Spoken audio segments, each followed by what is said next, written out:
الحمد لله رب العالمين، والصلاة والسلام على سيد المرسلين محمد بن عبد الله الأمين وعلى آله وصحبه أجمعين. أما بعد، قال الله تبارك وتعالى في كتابه المجيد: أعوذ بالله من الشيطان الرجيم، بسم الله الرحمن الرحيم. يا أيها الذين آمنوا قوا أنفسكم وأهليكم نارا وقودها الناس والحجارة عليها ملائكة غلاد شداد لا يعصون الله ما أمرهم ويفعلون ما يؤمرون. صدق الله العظيم. سبحانك لا علم لنا إلا ما علمتنا إنك أنت العليم الحكيم. اللهم صل على سيدنا محمد وعلى آل سيدنا محمد وبارك وسلم. اللهم صل على سيدنا محمد وعلى آل سيدنا محمد وبارك وسلم. اللهم صل على سيدنا محمد وعلى آل سيدنا محمد وبارك وسلم. سبحان ربك رب العزة عما يصفون، وسلام على المرسلين، والحمد لله رب العالمين. محترم حضرات، بزرگ اور دوستو، ایک دو زخم نہیں جسم ہے سارا چھلنی، ایک دو زخم نہیں جسم ہے سارا چھلنی، درد بیچارہ پریشان ہے کہ کہاں سے اٹھے. ہماری قوم کا کوئی بھی فرد جب قوم کی اصلاح کرنے کے لیے اٹھتا ہے، دل درد مند کے ساتھ، تو اسے قوم کا پورا جسم زخمی نظر آتا ہے. سمجھ میں نہیں آتا ہے کہ پہلے کس زخم پر دوا لگائے. ابھی جو آپ کے سامنے شعر پڑھا اس میں یہی ہے کہ ایک دو زخم نہیں، پورا جسم چھلنی ہے. اب درد تو ایک ہے، اس درد کو سمجھ میں نہیں آ رہا وہ کہاں سے اٹھے. اسی طرح جب قوم کا کوئی فرد آج اپنی قوم کی اصلاح کے لیے اٹھتا ہے تو اسے سمجھ میں نہیں آتا ہے کہ قوم کے کس مسئلے پر گفتگو کرے اور کس مسئلے کو چھوڑے.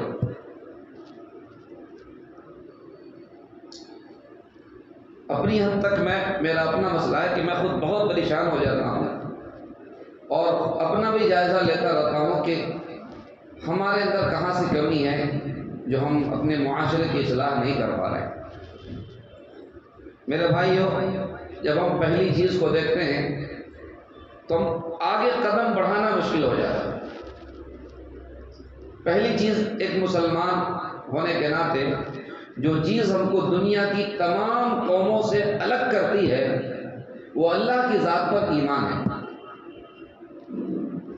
جب ہم ایمان پر ہی آتے ہیں تو لگتا ہے کہ آج بھی امت کے 99% طبقے کا ایمان بننا تو بہت دور کی بات ہے، ایمان کا صحیح انٹروڈکشن بھی نہیں ہے.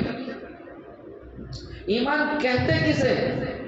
ایمان کی اہمیت کیا ہے؟ کاش کہ امت اس کو جان لیتی کہ ایمان ہے کیا، تو پھر کوئی ہماری لخت جگر، ہماری نور نظر، ہمارے مسلمان قوم کی کوئی بیٹی کسی غیر کے ہاتھ میں ہاتھ دینا، مر جانا پسند کرتی، آگ میں کود جانا پسند کرتی، لیکن پوری قوم کا سر جھکا کر کے، وہ اپنے ماں باپ اور خاندان کا سر جھکا کر کے کسی غیر کے ہاتھ میں ہاتھ دینا پسند نہیں کرتی. اسی مہینے کی بات ہے، ابھی چند دنوں پہلے دیکھا آر ٹی نگر کی ایک لڑکی ہے، کہاں کی ایک لڑکا ہے، دونوں کی شادی ہوئی ہے بنگلور کی. پچھلے ہفتہ شاید آپ لوگوں کو بتایا تھا میں، رائچور کا واقعہ سنایا تھا کہ ایک ڈاکٹر لڑکی ہے، اس کا نام عفیفہ شائستہ ہے. عفیفہ کہتے ہیں پاک دامن کو، اور وہ کھلم کھلا زنا کرنے کے لیے ہورڈنگس لگے ہوئے شہر میں کہ doctor Afifa Shaista waits with MP پی پاٹل. ابھی بنگلور کا پچھلے مہینے کا واقعہ، اس مہینے کی 10 تاریخ تک نوٹس کا وہ پیریڈ تھا، اس میں لکھا تھا یہ لڑکی ہے، یہ لڑکی کی شادی فلاں سے ہونے والی ہے. رجسٹرڈ آفس ہے یہاں پر، وہاں پہ نوٹس بورڈ میں لگایا جاتا ہے. جب کوئی کورٹ میرج کے لیے وہاں پر اپلیکیشن دیتے ہیں تو 1 مہینہ تک نوٹس بورڈ پہ ان کا نام تصویر لگائی جاتی ہے تاکہ کسی کو کوئی آبجیکشن ہو، ماں باپ تو اس پر جو ہے آبجیکشن کر سکے.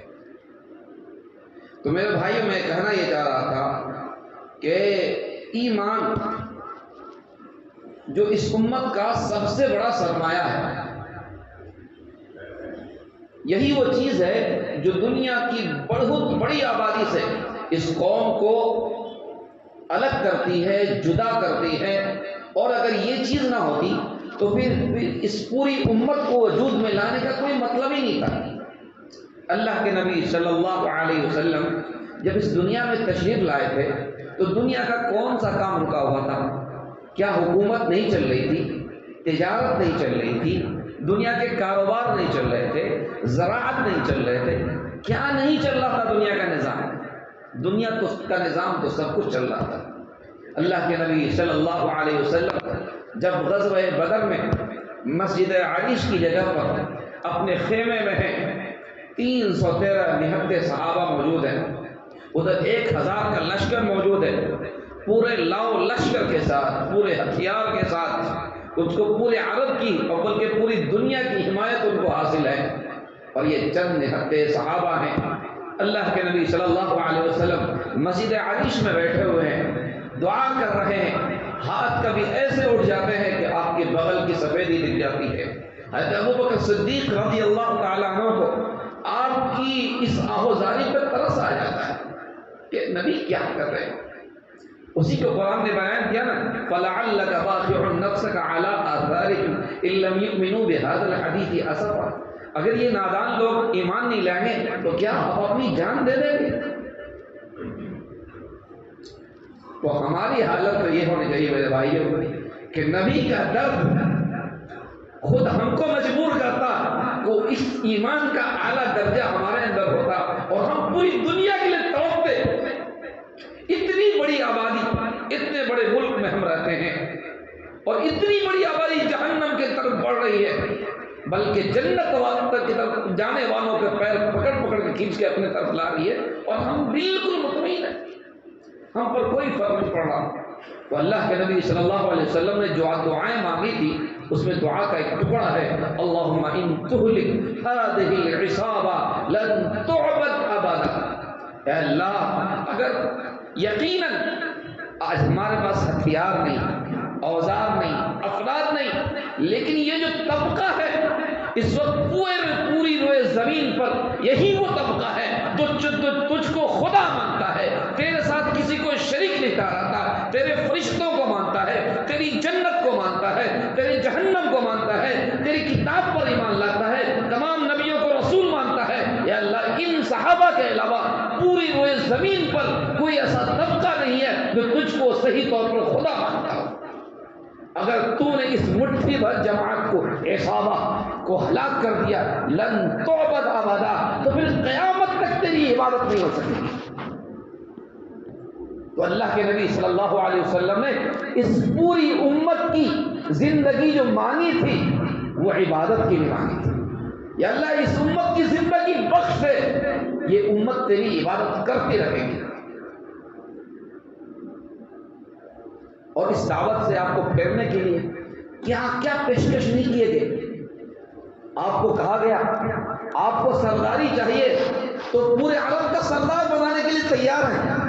آپ کو مالداری چاہیے تو پورے عرب کی دولت آپ کے قدموں میں ڈھیر کرنے کے لیے تیار ہے.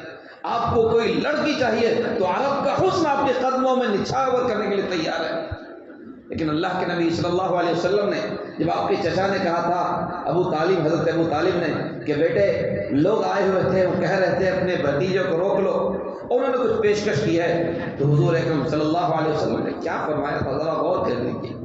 ہم آج اپنے نبی سے کتنی بے وفائی کر رہے ہیں، کتنی بے وفائی۔ کہا تھا اگر میرے دائیں ہاتھ میں سورج اور بائیں ہاتھ میں چاند رکھ دیا جائے پھر بھی میں اس کام کو چھوڑنے والا نہیں ہوں، یہاں تو اللہ کا دین مکمل ہو جائے یا پھر میں اللہ کے راستے میں قبول کر لیا جاؤں۔ یہ تھا ہمارے نبی اکرم صلی اللہ علیہ وسلم کا وہ جذبہ، اور اس دعوت، یہ کلمہ، اس کلمے کو پہنچانے کی وہ تڑپ، وہ جذبہ، وہ بے چینی جو آپ کو کسی پل چین سے بیٹھنے نہیں دیتا تھا، چین سے لیٹنے نہیں دیتا تھا، چین سے رہنے نہیں دیتا تھا، کچھ کھانے نہیں دیتا تھا، کچھ پینے نہیں دیتا تھا، جو آپ کو یہودی کے جنازے پر رونے پر مجبور کرتا تھا۔ کبھی سوچتا ہوں تو لگتا کہ اللہ تعالیٰ ہم لوگ کو ہلاک نہ کر دے، ہم جینے کے مستحق نہیں ہیں، کیونکہ جس بنیاد پر ہماری زندگی مانگی گئی تھی اس بنیاد پر ہم نہیں رہے دنیا میں۔ میرے بھائیوں، آج امت کے نوجوانوں کے دل سے ایمان کی قیمت نکل گئی، امت کے افراد کے ذہن سے ایمان کی قیمت نکل گئی، اسلام کی قیمت نکل گئی، پھر بچا کیا ہے؟ پھر ہم میں اور غیروں میں فرق کیا رہا؟ جس نبی نے دنیا کی دولت کو ٹھوکر مار دی تھی، آج ہمارا مسلمان معمولی دولت کی خاطر ایمان اور عقیدے کا سودا کر لے رہا۔ جس حسن کو ٹھوکر مارا تھا اس حسن کی خاطر آج ہماری لڑکیاں اپنے ایمان کا سودا کر لے رہی۔ جس عہدے کو اللہ کے نبی صلی اللہ علیہ وسلم نے ٹھوکر مار دیا تھا، اس عہدے کی خاطر کوئی جا کر کے رام کی پوجا کر رہا ہے، کوئی ہنومان کی پوجا کر رہا ہے، کوئی گنیشا کی پوجا کر رہا ہے، ہو کیا گیا امت؟ تو آج ہم کوئی معمولی حالت میں نہیں ہے میرے بھائی، نارمل حالت میں نہیں ہے، ایمرجنسی کی سچویشن میں ہے، لیکن افسوس تو یہ ہے کہ ایمرجنسی کی حالت میں ہونے کا ہمیں احساس میں نہیں ہے۔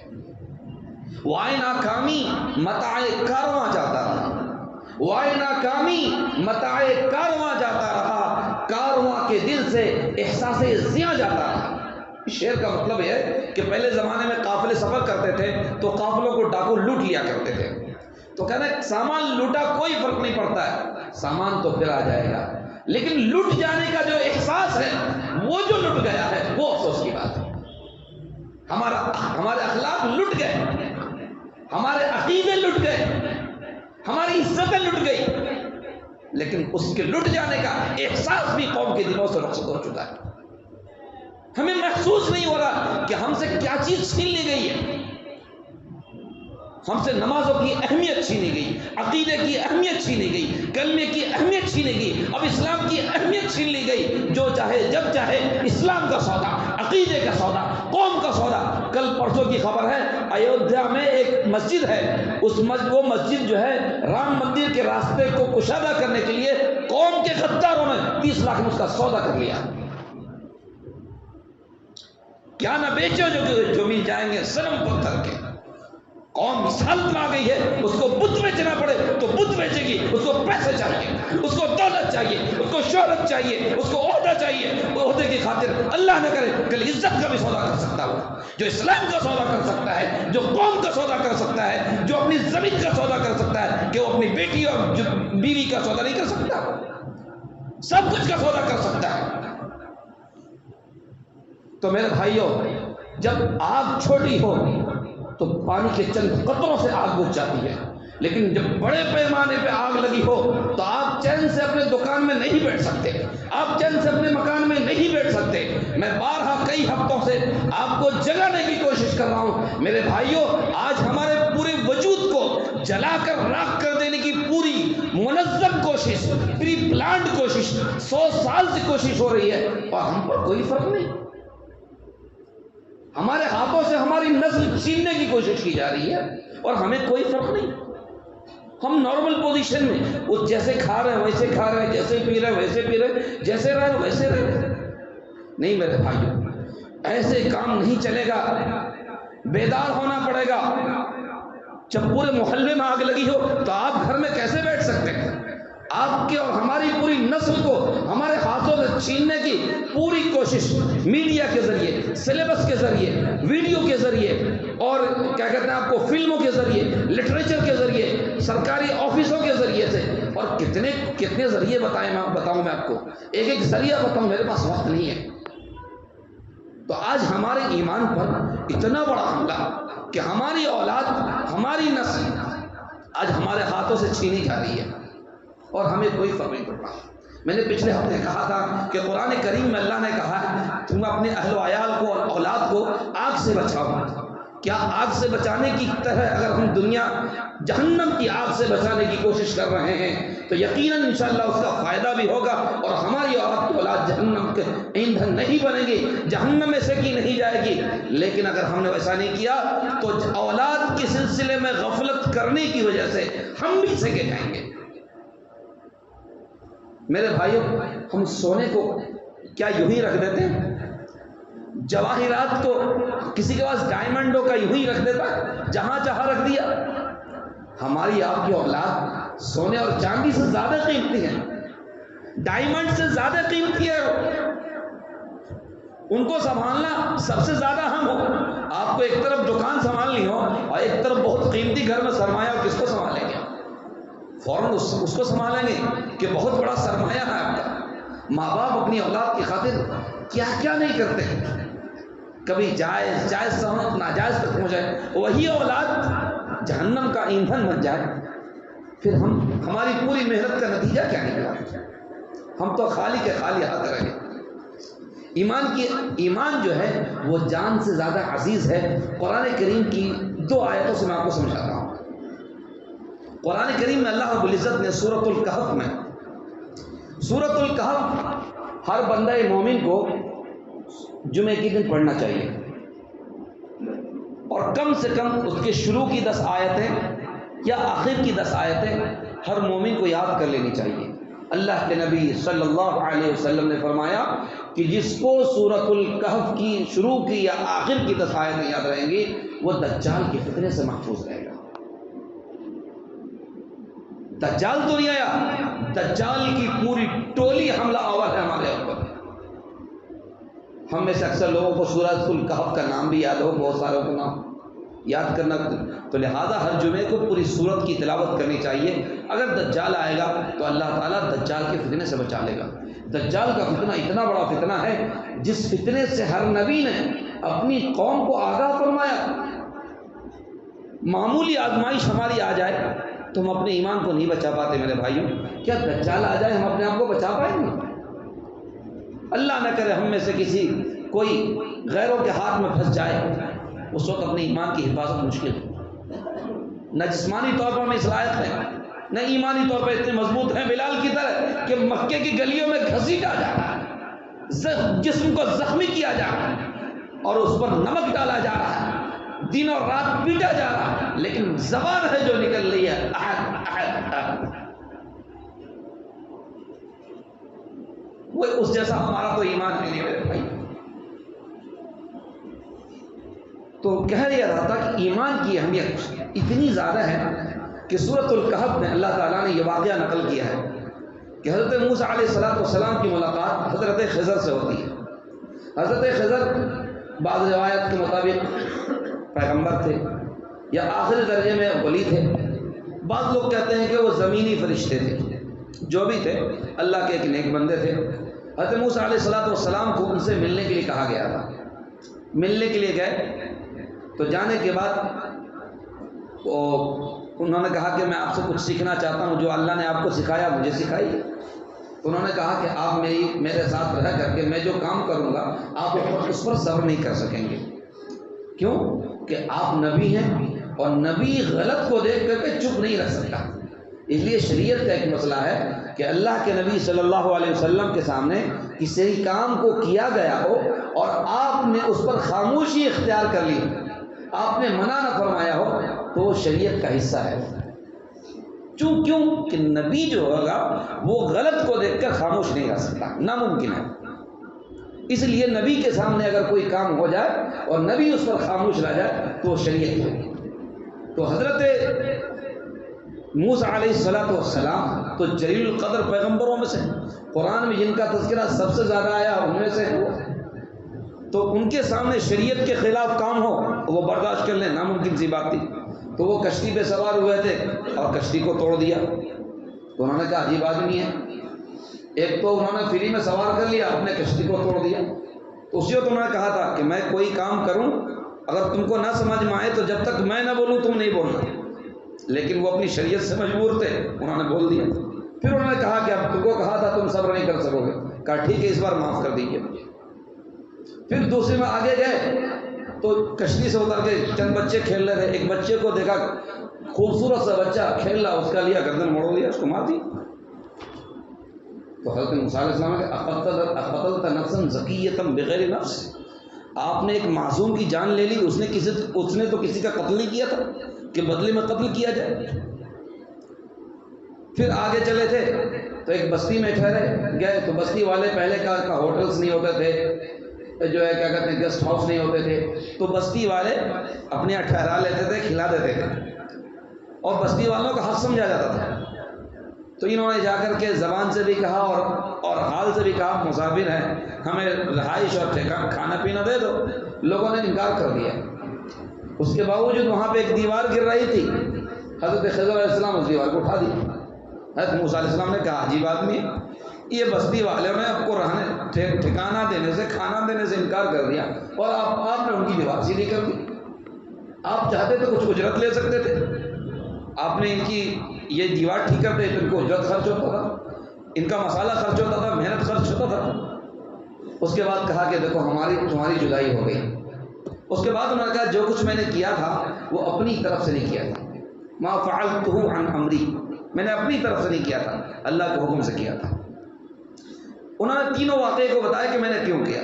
پہلے واقعے کو کہا اما السفینۃ فکانت لمساکین یعملون فی البحر، جہاں تک کشتی کی بات ہے تو وہ کشتی جو ہے چند غریبوں کی تھی جو دریا میں کام کرتے تھے اپنی روزی روٹی کے لیے۔ وَكَانَ وَرَاهُمْ مَلِكٌ، اور اس کے آگے ایک بادشاہ تھا، يَأْخُذُ كُلَّ سَفِينَةٍ غَصْبًا، جو ہر کشتی کو چھین کر کے لے لیتا تھا۔ فَأَرَدْتُ أَنْ أَعِيبَهَا، تو میں نے چاہا کہ اس کے اندر عیب لگا دوں اور بادشاہ اس کو نہ لے، یہ بعد میں بیچارے اپنی کشتی کی ریپیئرنگ کر لیں گے۔ اس کے بعد کہا کہ وَأَمَّا الْغُلَامُ، رہا وہ لڑکا جس کو میں نے قتل کیا، فَكَانَ أَبَوَاهُ مُؤْمِنَيْنِ، تو ان کے والدین جو ہے ایمان والے تھے۔ فَخَشِينَا أَن يُرْهِقَهُمَا، تو ہمیں یہ ڈر ہوا کہ ان دونوں کو أَن يُرْهِقَهُمَا طُغْيَانًا وَكُفْرًا، کہ سرکشی اور کفر میں مبتلا کر دے گا یہ لڑکا، اس لیے میں نے کیا کیا ان کو قتل کر دیا۔ فَأَرَادَ رَبُّكَ، پھر آپ کے رب نے کیا چاہا کہ ان کو ایک بہتر اولاد دیں۔ اللہ تعالیٰ نے اس کے بدلے میں ایک لڑکی دی، اور اس لڑکی کی شادی ایک نبی سے ہوئی اور پھر اونچا خاندان چلا۔ اب آج کے دور میں کسی بچے کو آپ اس طور پہ قتل نہیں کر سکتے کہ اس سے آئندہ خطرہ ہے یہ فتنہ بن جائے گا۔ کتنی اولاد آج فتنہ بن رہی ہے، لیکن نہ تو کسی دنیا کا قانون نہ کسی اسلامی حکومت کا قانون آپ کو اس کی اجازت دے گا کہ آپ اس بچے کو قتل کر دیں۔ پھر قرآن نے اس واقعے کو قرآن میں نقل کر کے قیامت تک کے لیے اس کو زندہ جاوید بنا دیا۔ کیوں؟ یہ بتانے کے لیے کہ دیکھو جان ایمان جو ہے وہ جان سے زیادہ عزیز ہے۔ ایمان کا خطرہ تھا ماں باپ کے، تو اللہ تعالیٰ نے اس بچے کی جان لینے کو کہا۔ تو اتنی بات اگر ہم اور آپ سمجھ لیں کہ ہمارا اور آپ کا ایمان، ہماری اور آپ کی بیوی کا ایمان، ہماری اور آپ کی نسلوں کا ایمان، ہماری اور آپ کی جان سے، ہماری اور آپ کی بیوی کی جان سے، ہماری اور آپ کی اولاد کی جان سے زیادہ عزیز ہے، تو مسئلہ حل ہے۔ جب جان سے زیادہ عزیز ہو تو پھر مال کی حیثیت تو جان کے بعد آتی ہے۔ تو قرآن نے نقل کر کے یہ پیغام دینا چاہا ہے مسلمانوں کو، ایمان والوں کو، کہ دیکھو تمہارا ایمان تمہارے نزدیک تمہاری جان سے زیادہ عزیز ہونا چاہیے۔ اور صحابہ نے اسی کو بتایا پوری زندگی میں کہ ہماری جان چاہو تو لے لو، ایمان نہیں لے سکتے ہم سب کچھ دے سکتے ہیں، ایمان نہیں دے سکتے۔ مکہ کی 13 سالہ زندگیوں میں سب کچھ برداشت کیا ہم نے، اور آپ کے صحابہ نے بدلہ تک لینے کے لیے کہا گیا، بات کا جواب بات سے جب دینے کی اجازت نہیں دی گئی 13 سال کی زندگی میں، صبر صبر صبر صبر صبر۔ لیکن سوائے ایک دو چند واقعات کے جس میں صحابہ نے مجبور ہو کر کے اپنی زبان سے کلمہ کفر نکال دیا، بعد میں جا کے اللہ کے نبی صلی اللہ علیہ وسلم کی خدمت میں روتے دھوتے پہنچے کہ اللہ کے نبی مجھ سے ایسا ہو گیا۔ حضور نے فرمایا کیا تمہارا دل مطمئن تھا کہ نہیں؟ کا کوئی فرق نہیں پڑتا ہے، آئندہ بھی ایسی نوبت آئے تو بول دینا۔ تو ان لوگوں نے ایسا ہمیشہ یہی سمجھا کہ ہمارا ایمان ہماری جان سے زیادہ عزیز ہے۔ تو قرآن کریم نے جو یہ واقعہ نقل کیا ہے یہ بتانے کے لیے کہ ایمان جو ہے وہ جان سے زیادہ عزیز ہے۔ اس کے بعد انہوں نے کہا کہ رہا وَأَمَّا الْجِدَارُ، وہ دیوار، فَكَانَ لِغُلَامَيْنِ يَتِيمَيْنِ، کہ وہ جو دیوار ہے وہ 2 یتیم بچوں کی تھی، اور ان کے جو ماں باپ تھے وَكَانَ أَبُوهُمَا صَالِحًا، اور ان کے والدین نیک تھے، ایمان والے تھے۔ تو یہاں پر ایمان کو بچانے کی خاطر، وہاں پر ایمان والا ہونے کی خاطر کہا کہ اس دیوار کے نیچے ان کے ماں باپ نے اپنے یتیم بچوں کے لیے خزانہ دفن کر رکھا تھا۔ فَأَرَادَ رَبُّكَ أَن يَبْلُغَا أَشُدَّهُمَا وَيَسْتَخْرِجَا كَنزَهُمَا، کہ جب یہ لوگ بالغ ہو جائیں، بڑے ہو جائیں، تب یہ اپنا خزانہ نکال لیں۔ اگر یہ دیوار گر جاتی اور دیوار گر جاتی تو خزانہ کھل جاتا اور یہ یتیم بچے اپنے خزانے سے محروم ہو جاتے۔ تو دیکھیے ماں باپ اگر نیک ہوں تو ماں باپ کی نیکی کی وجہ سے اولاد کے دنیا کی حفاظت کی جا رہی ہے۔ یہاں بھی دیکھیے کہ ایمان کی فضیلت کی وجہ سے دنیا کی حفاظت کی جا رہی ہے۔ یہ 2 واقعہ قرآن کریم نے ایک ہی جگہ قریب قریب میں نقل کیا۔ تو ایمان کی اہمیت کو میرے محترم بزرگوں دوستوں سمجھنے کی ضرورت ہے کہ آج ہمارے اور آپ کی ایمان پر کتنا یلغار ہے، کتنا چوطرفہ حملہ ہے۔ میں چوطرفہ بولنا بھی مشکل ہے، کتنے طرف ہیں میں بول نہیں سکتا آپ کو۔ تو ہماری اور آپ کی اولاد رہنے کو ہمارے آپ کے گھر میں رہ رہی ہے، لیکن ہمارے ہاتھوں سے چھن جا رہی ہے۔ سب سے بڑی بات ان کا ایمان چھن جا رہا ہے۔ اس کے لیے آپ کو سنجیدگی سے سوچنا پڑے گا، کیا کرنا ہے، اس کے لیے جگر کو جلانا پڑے گا۔ میں نے پچھلے ہفتے ایک بات کہی تھی، کہا تھا کہ اپنے گھر میں اس کے لیے بیٹھی ایمان کا مذاکرہ کیجیے۔ سب سے بہتر تو یہ ہے کہ آپ جو ہے کسی دینی تحریک سے جڑ جائیے، جماعت تبلیغ سے جڑ جائیے، کسی اللہ والے سے جڑ جائیے، کسی عالم سے جڑ جائیے، جہاں آپ کا دل جاتا ہے بس ایمان کو بچائیے۔ بس اتنی بسی بات ہے، اتنی خوشامد ہے، اپنے ایمان کو بچائیے۔ آپ کا ایمان ہمارا ایمان حملوں کی زد میں ہے، اور ایسے خطرناک زد میں ہے کہ ہمارا بچہ ہمارے گھر بیٹھ بیٹھ کے مرتد ہو چکا ہے، آپ کو ہم کو خبر نہیں۔ اس کو اسلام کی ہمارا احکامات اس کے دل سے نکالے جا چکے ہیں، اور ہم کو خبر نہیں۔ پہلی چیز میں نے یہ بتایا تھا کہ اپنے گھر میں بیٹھیں 1 گھنٹہ کا، جب سب سے قیمتی چیز آپ کا اور آپ کی اولاد کا ایمان ہے، تو اس ایمان کی حفاظت کی خاطر، جان کی حفاظت کی خاطر کہیں پر 8 گھنٹے، کہیں پر 10 گھنٹے آپ ڈیوٹی کر کے آ رہے ہیں کہ جان بچ جائے، خواہشات بچ جائیں، آرزویں اور تمنائیں پوری ہوں۔ تو کیا جو چیز جان سے زیادہ، آرزو سے زیادہ، تمناؤں سے زیادہ پیاری ہے، اس کے لیے 1 گھنٹہ آپ کے پاس وقت نہیں ہے؟ اگر وقت نہیں ہے تو اس کا مطلب آپ کہنے تو کہہ رہے ہیں کہ نہیں ایمان پیارا ہے، لیکن حقیقت میں پیارا نہیں ہے۔ تو 1 گھنٹہ دیجیے اس کے لیے، آپ اپنے پاس گھر میں دیجیے، کسی جماعت جو آپ کے محلے میں وہاں پر بیٹھ کے دیجیے، کسی اللہ والے کے پاس میں دیجیے، بس اپنا ایمان بچائیے آپ۔ اب دوسری چند چیزیں جس کو توجہ سے سنیے آپ لوگ، میں صرف مسئلے بیان نہیں کر رہا ہوں، حل بھی آپ کے سامنے پیش کرنے کی کوشش کر رہا ہوں۔ ہمارے بچوں کا ایمان پر جو سب سے زیادہ ڈاکہ ڈل رہا ہے وہ نئی تعلیم اور اسکولوں کے ذریعے سے۔ اللہ تعالیٰ حضرت مولانا علی میاں ندوی رحمۃ اللہ علیہ کی قبر کو نور سے بھر دے۔ حضرت نے اس زمانے میں فرمایا تھا کہ اپنے بچوں کو ماڈرن اسکولوں میں بھیج دینا اور صبح یا شام اپنے گھروں میں ان کے لیے دینی تعلیم کا نظم نہ کرنا ایسا ہی ہے جیسے ان بچوں کو کسی اب پہ لے جائیں اور اب پہ لے جا کر کے ایسی سائیکل پہ سوار کر دیں جس میں بریک نہ دے۔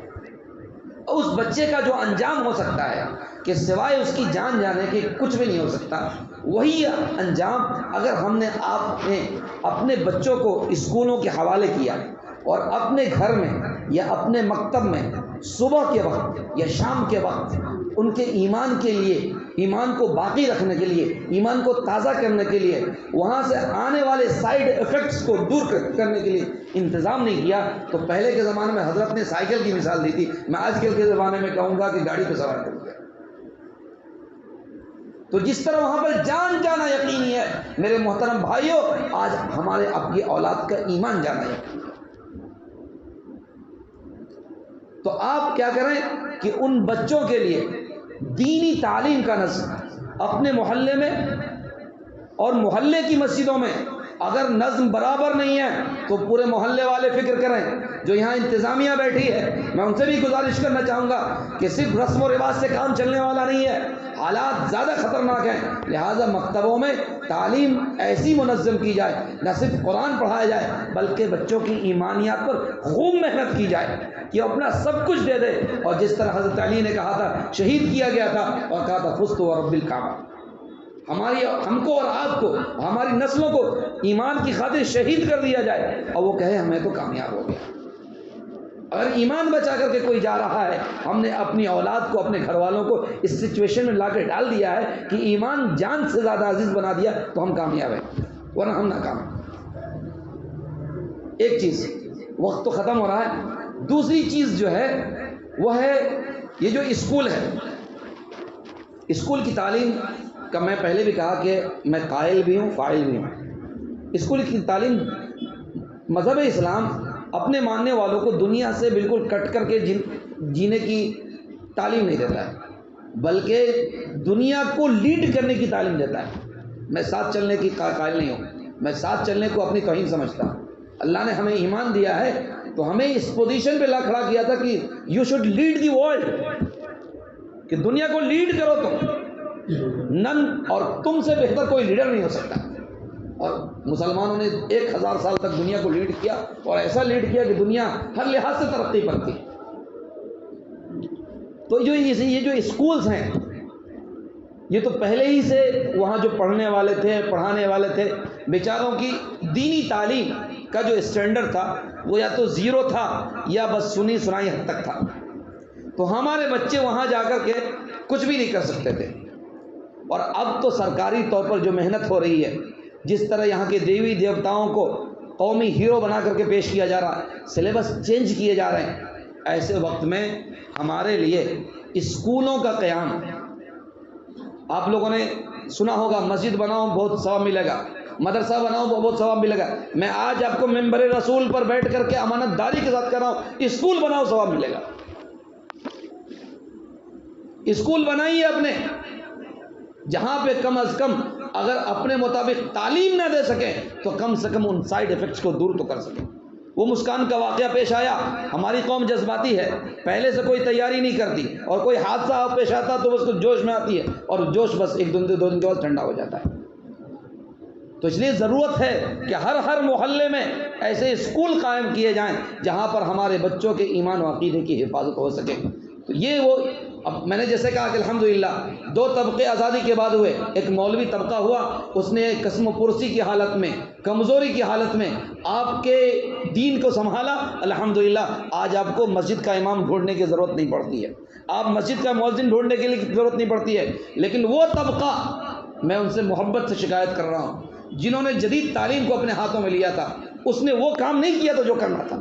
وہ بس غلامی کرتا رہا، بس اپنے پیٹ کی فکر کرتا رہا، اس نے اپنے قوم کی وہ فکر نہیں کی جو کرنا چاہیے تھا، اس نے اپنے اسکول قائم نہیں کیے، اپنے نظریات پیدا نہیں کیے کہ وہاں سے نکلنے والا بچہ وہاں پڑھتا، وہاں سے تعلیم لیتا، لیکن اس کی فکر دینی ہوتی، اس کی فکر اسلامی ہوتی، اس کا مزاج صحیح ہوتا۔ یہ کام ہمارے اس طبقے نے نہیں کیا، اس کا خمیازہ آج ہم کو بھگتنا پڑ رہا ہے۔ اللہ رب العزت ہمارے اور آپ کے آنے والی نسلوں کی ایمان کی عقائد کی حفاظت فرمائیں۔ میرے بھائیوں، بس اتنی سی بات، آخری بات، کہ ہمارا ایمان ہمارے اور آپ کی جان سے زیادہ عزیز ہے۔ اس کو گھٹی میں باندھ لیجئے، گرہ باندھ لیجئے اور اس کا ورد کیجئے، دن میں 10 مرتبہ اس کا تصور کیجئے کہ ہمارا ایمان ہماری جان سے زیادہ عزیز ہے۔ کیونکہ میرے بھائیوں، ہم ایمان بچا کر کے لے گئے تو ہم سے بڑا کوئی خوش نصیب نہیں، اور ایمان کھو کر کے چلے گئے تو ہم سے بڑا کوئی بد نصیب نہیں۔ وقت کم ہے، گفتگو پھیلاؤ کیا، وقت کم ہے، گفتگو پھیلاؤں کیا، چیر کر رکھ دو جگر دکھلاؤں کیا۔ وآخر دعوانا الحمدللہ رب العالمین۔